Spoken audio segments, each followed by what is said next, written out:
That's what it was. And one of my favorite things I've ever worked on, because it was just so horrifically and unapologetically awful. Like, viscerally awful. And we got banned in a couple of states, wouldn't carry the issue. Wow. And I'm going to tell you why. Because all the things, the dissected things, that since he dissected Mr. Fleming, he pinned the organs to the floor with little labels next to them. Okay. Right? And there were two perfectly smooth little ball-shaped things, and they just said the left one and the right one. And that's what got us banned. Not the violent stuff, not the fact that his liver was nailed to the wall. But because I drew his testicles, that was enough. And they weren't even called testicles. No, it's the left one and the right one. But the testicles on display. And in theory, they weren't in skin anymore. They were, but anyway. And that was enough to apparently get us banned in like Louisiana and Alabama. We did not distribute in those states. I was living in Alabama around that time, so that's probably why I never saw this story. Maybe. And then a couple of months ago, I got approached by somebody who said that it was their favorite comic story they'd ever read. And they wanted to propose to their wife with artwork by me of a continuation of that story, of like what happened next. And they commissioned me to draw page 9 of a story that only went to page 8. And they said, I want to give my wife page 9 as my proposal gift.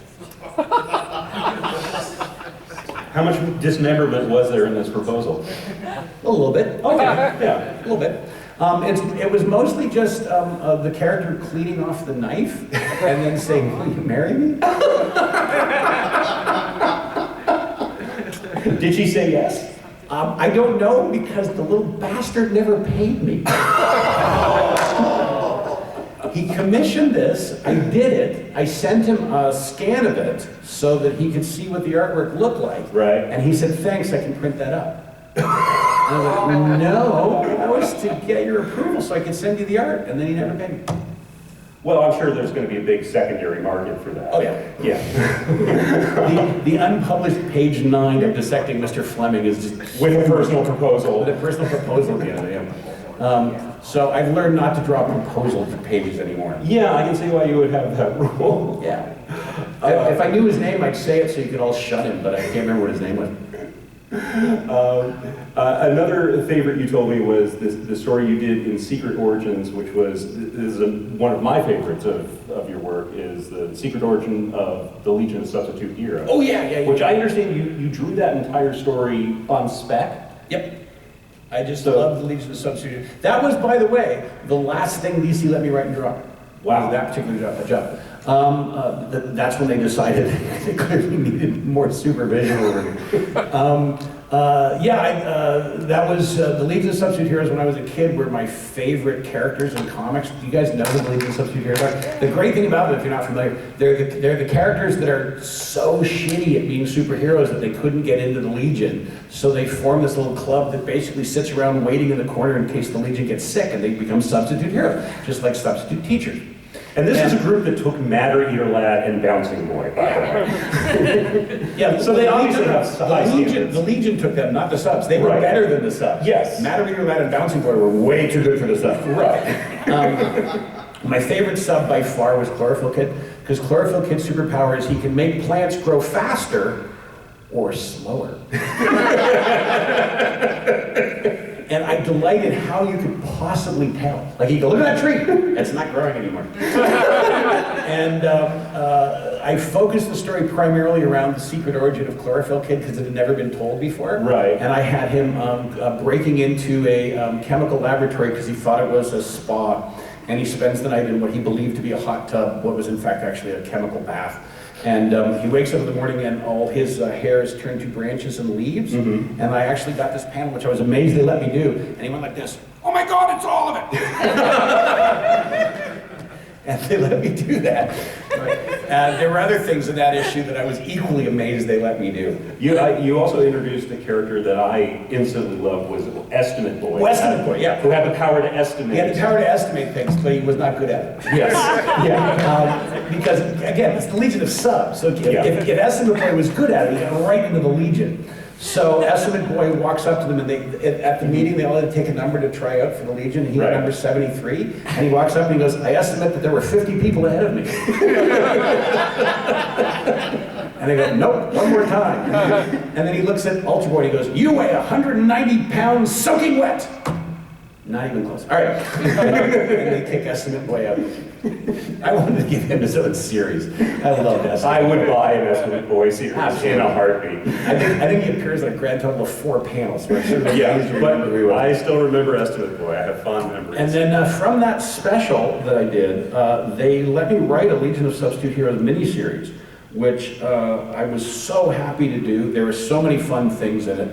And the editor who bought the series from me ended up leaving DC Comics, and when he left, they canceled all of his projects, so it never got drawn. But the basic premise of it is there's a character in the Legion called Stone Boy. Yes. And Stone Boy gets into a bar fight one night, and during the bar fight, he turns to stone, and he gets knocked over, and his arm shatters and comes off. And they're terrified that he's going to turn back into flesh with his arms separate from his body and just gush blood everywhere. Right. So they figured they had to go back to his home planet where they had a special kind of glue that would fix his arm. But they had to keep the arm warm, so for the entire miniseries, Fire Lad had to keep Stone Boy's hand in his mouth. And since it was in a bar fight, there was a beer stein in it. And during the course of the story, it is constantly the secret weapon they use to solve everything. So in the middle of fights, Stone Boy would just take out the beer stein and hit people with it and stick it back in his mouth and stuff. They never let us draw that. And was this fully scripted? Yeah, fully scripted. Oh, I hate that is not seeing the light of day. There you go. I like that you said Nazi right there. Yes. I got paid, and you'll probably discover this about me. That made me happy. Of course. Yeah. So on a certain level, the fact that I didn't draw it kind of made me go, well, I got paid. Yeah. Because I'm in this because they wasn't paying me a lot to be an actor. Yes. Remember, if the acting was paying more, you'd be seeing me on TV right now. Right. And you actually. That gives us a segue into this next project. You did Bigg Time, which was an original graphic novel, sort of about people's relationship with fame. And yes. You've had an interesting relationship with fame yourself. Yeah, my parents were major celebrities in Canada, and so I grew up in a house that was, our family was on TV all the time when I was a kid. And so being famous and knowing famous people is just part of my childhood. It's just sort of the fabric of where I was growing up. So when I did Bigg Time, it was a book about people who don't know what being famous is like, and trying to usher them into finding out that being famous is just a bunch of wacky, stupid people who have no business being famous. When I was, did anybody here know who Wayne and Schuster are? That's too. It was a Canadian comic. Too Canadian. Wayne and Schuster. Yeah. They were like the biggest comedy act in Canada. And my mom was a regular on the Wayne and Schuster show when I was a kid. So, Wayne and Schuster used to come to the house all the time. And they're the equivalent, I guess, of Rowan and Martin's Laughing, was sort of what it was. And my family parties would include, major, prime ministers and celebrities and pop stars and stuff like that. So you got to know all these people as people, instead of like being famous people. Yeah, the number of times I've had to push Howie Mandel off the couch is, there's been a few. As my wife always points out, most people think of Burton Cummings as the lead singer from the Guess Who, one of the biggest bands in Canada. I think of him as that drug that won't leave me alone. So growing up around really famous people and not caring about it gave me this weird little insight. So I wrote this book about somebody who desperately wants to be famous and doesn't understand why. Right. And he also has a guardian angel who doesn't really care for him. No, he hates him. Yes. The premise of this was, I was driving down the street one day and I was listening to this guy named Art Bell. Does anybody know who Art Bell is? Yeah, I listen to Art Bell. And one day Art Bell says that 55% of Americans believe in guardian angels, which at that point makes it democratic reality. Because if everybody votes and they all believe in guardian angels, they must be real. Sure, it's science. Why would everybody get it wrong? So as I was hearing this, as I was driving down the street, On University Avenue in Toronto is where all the subways are, and there are these gratings that have steam coming out of them, and they were just covered in homeless people sleeping on these gratings. As I was listening to Art Bell tell me they were really guardian angels. And so all I could think of was, well, these people have shitty guardian angels because they're homeless. Right. And then I thought, what would a homeless guy's guardian angel be like? And that's sort of where the book comes from. And that's where it starts. Yeah, the character in the beginning is homeless, and he's got a guardian angel. And so the decision I came up with was not that he had a bad guardian angel, is he had a guardian angel who didn't like him, and who got assigned this guy, and he just went, I'm not going to help. If he gets, about to be hit by a car, I'm just going to push him and see if he can get hit by a second car. and so during the course of the story, the first few chapters are literally about this guy discovering that his guardian angel is a bastard. and the reason he's homeless and bald and missing teeth and stuff is because when he sleeps, the guardian angel yanks teeth and pulls hair out. And that was the premise of the book originally. And then it became this thing that when he finally blackmails the guardian angel into helping him, he says, you know what, I don't want you to be helped, I want you to make me famous. And that's what the story's about. Okay. And you've done some more recent work on Batman. You did work on Batman 66, which was on the Adam West show, basically, adapting it to comics at long last. One of the few jobs I've ever lobbied for. When I found out they were doing the comic, I called up the office and I said, hey, great, when am I starting? And they went, you're not, we already have a job. We already have an artist for this. And I know, fire him, hire me. and I never do this, but the editor said, we're not gonna hire you, we've already got somebody. Right. And he needs a job too. And I was currently employed doing something else. So I drew a portrait of Adam West and Burt Ward, and I sent it to them in the email the next day, and I said, this is what it's gonna look like when I draw the book. And then they said, no, thank you, we have somebody doing it. And then I sent them a picture of Mr. Freeze. And then I sent them a picture of Cesar Romero. And then I just literally, day after day, I sent them another portrait of one of the actors that was in this show. You just inundated them. And I just inundated them with things. And then finally, after like the 7th or 8th day, they finally went, oh, God damn it, you could draw issue 2. Because I just wouldn't let them alone. And then I drew the hell out of issue 2, and then I went, I guess you could draw issue 5, and then, oh, I guess you're here now. And so then they gave me the miniseries to do, and it was, I just pestered them into it. And then while I was drawing one of the issues, I died. In the middle of drawing the issue, what was it, 17. You had a heart attack? I had a major heart attack and I died. And the second or third thing I said when I woke up in the hospital was call the editor. Because I didn't want them to know I was going to be, I wanted them to know I was going to be late, because I was in an intensive care unit, I might die at any minute a 4th time. Right. And we called up the editor and said, look, I'm going to need about 4 or 5 days off, because I died. But then I'm right back to work, and my favorite thing about this was I made my deadline. I did, in fact, make my deadline. And my editor said to every other freelancer on his staff, you do not have an excuse. Templeton died. And this was any freelancer that was asking for an extension, he'd go, no. I had a guy die and come back to life, die, come back to life, die, come back to life, and then finish the job. So you ruined it for every other freelancer. There is no excuse. I had my arm chopped off by a shark. You have a second arm. Every other freelancer just must hate you now. Yeah, I know. And then shortly afterwards, the series got canceled. So I didn't get to do any more of them, which kind of disappointed me. Because it almost makes you wonder why you came back to life. Right. When I was in the afterlife, swimming around and meeting George Harrison, all those things you do. Right. All I could think of was, I got pages to draw. Yeah. I got to get back. How is George, by the way? He's very spiritual. Okay. Actually, the truth is, everybody asked me about this after I died, what kind of experience I had. And my experience was, I died. Like, I didn't know. I had no awareness of it. I didn't see light. I didn't go down a tunnel. You didn't have a tunnel or... I didn't have a tunnel. No. Oh, that's a shame. I had a Presbyterian minister annoy me for a while, but that was about it. Oh. That was in real life, not in the dream or anything. When I woke up in the hospital, he was in my room. Apparently, they send Presbyterian ministers to your hospital room if you die. This is absolutely true. And he kept going, God saved you, boy. And I went, no, surgeons. I'm guessing you're not a terribly religious fellow. No, because here's the thing. My dad was a preacher for Okay. for 25 years. And if you want to cure people of religion, yeah, He invented televangelism. He did. He invented television. That's another way to cure people with religion. Yeah. No, because He didn't set out to, right? just to invent televangelism. Yeah. He kind of did. He kind of did? He kind of Okay. did. Yeah. My dad had an evangelism show in the 50s and 60s called Look Up and Live. If anybody's old enough to remember, it was on CBS, and his co-host was Merv Griffin. Yeah. So it's just another one of the famous people who's just in and out of the life of my family. Wow.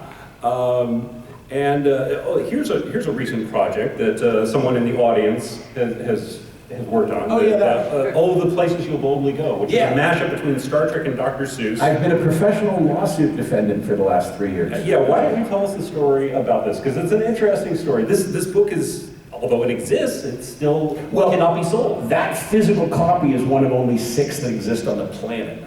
12. There's 12 copies of it. What it was David Gerrold, who's one of the writers from Star Trek. He wrote the Trouble with Tribbles episode. And a whole bunch of other stuff. Let's never not mention he wrote the Cloud Minders. Yes.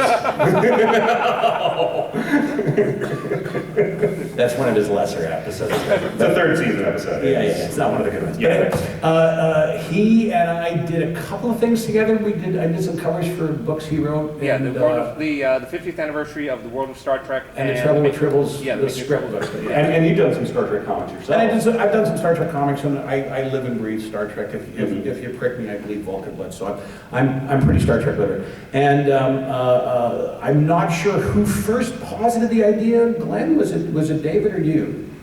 David wanted to originally do a book, Pat the Tribble was his original thing. Oh, okay. And I said... Like Pat the Bunny. Right, exactly, doing that sort of thing, and just doing other children's books in that style. And I said Pat the Tribble was just going to be a production nightmare to do. But then we rattled off a bunch of other things, the Very Hungry Sandworm, Good Night, That's No Moon, it's a Death Star, that sort of thing. And, Has anyone here ever seen the book Goodnight Keith Moon? yes. No. I know you have, but Yeah. Goodnight Keith Moon is delightful because it's Goodnight Moon, bang on satire of Goodnight Moon, only there's a dead rock star in the corner of the room. So it's Goodnight Curtains, Goodnight Lamp, Goodnight Dead Rock Star, starting to get damp. It is just brilliant. And it was, in fact, my guiding star while I was working on this. And then I mentioned this, and then I mentioned the title that's gotten us into trouble on time. Right, Yeah. And so Glenn, in a conversation with the both of us, said, a good idea for a title would be Oh, the Places You'll Boldly Go. Because if you're not familiar with it, there's a Dr. Seuss book, Oh, the Places You'll Go, which is a book about, more or less, it's given to graduates when they graduate high school or college or something. And it's just about a guy setting out on his world, I'm going to take on the world, man. So what we created was this idea that instead of this lone kid wandering off to take on the world, we made it Captain Kirk. And he's going off to, instead of taking on the troubles and trials of somebody who's a postgraduate, he's got to deal with Gorn and Klingons and stuff. Sure. And the book was a tremendous delight to work on. It's funny. David and Glenn wrote the text, and it's very, very funny. And I did the illustrations, and as I said, did my very best. So this is like Kirk having his, getting a wedgie from Klingons. And the whole thing is drawn as much like the Dr. Seuss style as I can manage it. So for instance... it looks very Seussian. Yeah. And the people at Dr. Seuss, without seeing a copy of the book, just us promoting it online, sued us. Yeah, and gave us a cease and desist, and they're suing us for quite a lot of money. And we've been through a couple of layers of courts, and we win each time. Every time we put this in front of a judge, the judge goes, yeah, that's fair use satire, you're absolutely allowed to do it. But because Dr. Seuss has more money than God, they, as soon as we win, they always go, well, we're appealing it. And it's just costing us more and more money to defend the fact that we've done a completely fine, fair use book. So, as I said, this is one of 12 copies that exist, because that's how many we got off before they put cuffs on our printer. And hopefully this will be available sometime next year when we win our next lawsuit. It's a foot race right now between whether, the book comes out before Trump leaves office. Yeah. So we're rooting for both. And, and if we ever finally get it out, we have a sequel already, which I love. Picard, here's a cue. And my brother and a few people have suggested that we quickly put out a book called Oh, the People Who Sue. Oh, who sues, yeah, it's coming. You can have that as a fundraiser. As a fundraiser, yeah. I genuinely hope this project comes out because I'm very proud of the work we did on it. It's very funny. Everyone who's read it, like the dozen people or something, tell us all that we got a major hit on our hands if it ever actually gets out. It's terrific. And we had orders for like 10,000 of them or something like that. We had orders for 5,000. ThinkGeek had ordered 5,000 for doing it for they wanted for Black Friday sales back in 2016. Yeah, So but that was before there was a Trump. But anyway, it's just it's a giant pain that we're being sued for this, but I'm completely convinced that we will triumph in the end because we are not doing anything wrong. Yeah, I look forward to buying this book sometime in the near future. I look forward to selling it to you. Yes. If you haven't figured out, our publisher's sitting right there. Yes. We're taking addresses, by the way. We'll be taking addresses later on. If you want to know when it's available, just give me your name. Give me your name and email address at the end of the panel. We'll be You fine. don't miss a trick. Yeah. At this point, we'll hand deliver them. If anyone has some questions for Ty, we've got a microphone there. Please feel free to step up and don't be shy. Nothing. Ask him about any of his projects, any of his current. You don't have to go to the microphone, just shout. Yeah, okay. Yeah, This just is not shout. a room that's going to kill the sound. So, like, for something like Stig's Inferno, there's a lot of adaptations between classical literature and different mediums, but there's something inherently funny about tragedy and stuff. Do you think you could, kind of like expand upon that? Because it is really funny. Well, my Stig's Inferno is sort of loosely based on the, when I was in high school, I had also a strip for my high school paper. You can clearly see I don't really care about the news. And when I was in high school, my school paper, the strip that I did in it was a shameless ripoff of Doonesbury, but one of the characters in it had a haunted house, and it turned out that his bathroom was haunted by the ghost of Macbeth. And the ghost of Macbeth became a character in my high school strip, and he basically is just when you go to have a pee, he would just constantly lean into your ear and go, "Speak no more." And I think mostly I was trying to show off that I read a lot of classical books. Because I'd actually read the Inferno for pleasure. I have a real fondness for anything that's a religious text. You can probably guess because my dad was a preacher. And I read the Inferno when I was about 16 or 17 and didn't think it was a laugh riot, but I enjoyed the heck out of it. And for my 18th birthday, I was given an original copy of the Gustave Doré version of the Inferno from like the 18th century. And like it should be in a museum. It's sick that it's in my house. But I have an 18th century original copy of Dante's Inferno.